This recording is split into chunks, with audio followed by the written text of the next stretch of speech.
بابا فرید صاحب نے کہا تھا اس مرید سے کہ ہاتھ مجھے دیا ہے تو اب جگہ جگہ نہ دیتے پھرنا. اس نے کہا حضور ختم ہو گئی بات, طے جو ہو گئی.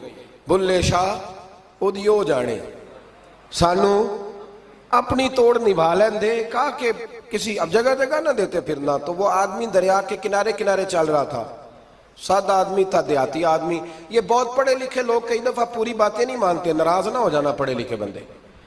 اور کئی میں نے ایسے دیکھے ہیں بیچارے بالکل ان پڑھ ہے پر جیسا کر کہہ دو نا ویسا کر جاتے ہیں. یہ پڑھے لکھے مجھ سے ناراض نہ ہو جائیں. چلو 2-4 ڈگریاں میرے پاس بھی ہیں, سمجھ لے میری طرح کے پڑھے لکھے جلدی نہیں مانتے.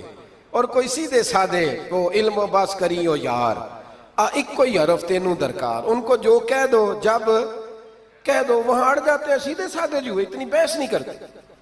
وہ بابا صاحب کا مرید دریا کے کنارے کنارے جا رہا تھا تو پیر پھسلا تو دریا میں گر گیا, تیرنا بھی نہیں آتا تھا.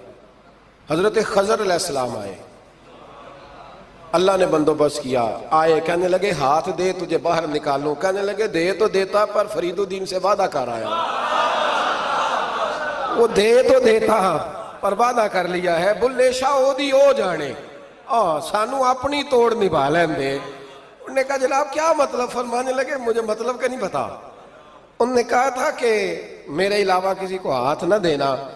تو وہ شخص کہنے لگا کہ ڈوب کے مر جاؤ گے, خودکشی اسلام میں حرام ہے. تو کہنے لگا وہ سادہ آدمی تھا, کہندہ اس مسئلے دا بابے فرید نو نہیں سی پتا. اس گل کیوں کیتی سی؟ اس کو نہیں پتا تھا کہ ڈوب کے مر جاؤں گا. اس کو کہنا چاہیے تھا پابند کر, جا اسے جا کے بتا مرنے لگا ہے تیرا مرید. جاؤ اسے جا کے بتا, اسے کیا مرنے لگا ہے. اس نے وعدہ نہیں کیا تھا کہ میں آؤں گا, اب جا اسے جا کے بتا. اللہ اکبر. حضرت خضر نے جا کے بابا صاحب کو بتایا تو بابا صاحب فوراً پہنچے, اس کو ہاتھ دیا, اللہ اکبر کہا تو باہر نکال لیا. پھر بابا صاحب نے کہا یار سینے سے لگ جا, یہ تو گرا نہیں تھا دریا میں, تجھے گرایا گیا تھا. یہ تجھے گرایا گیا تھا, یہ تجھے ذرا نا آزمانا چاہ رہے